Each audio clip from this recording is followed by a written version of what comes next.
Cryptocurrency. VET. VeChain.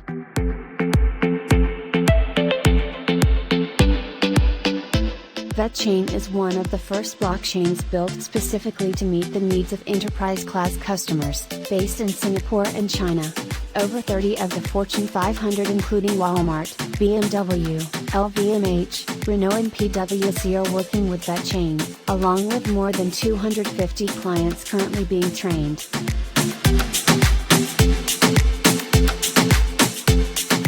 VetChain was established by Sunny Liu and Zhang in 2015, aimed to lower the barrier of blockchain technology and create values to the economic society.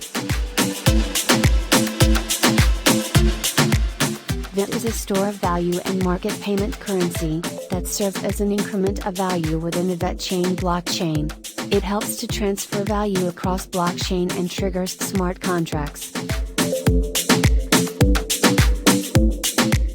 Users can get VET from various crypto exchanges, and strategic partners can buy this token from a dedicated pool from the foundation. Not only VetChain has another token, VTHO. It is not a public token and always be used to cover contract execution costs by developers.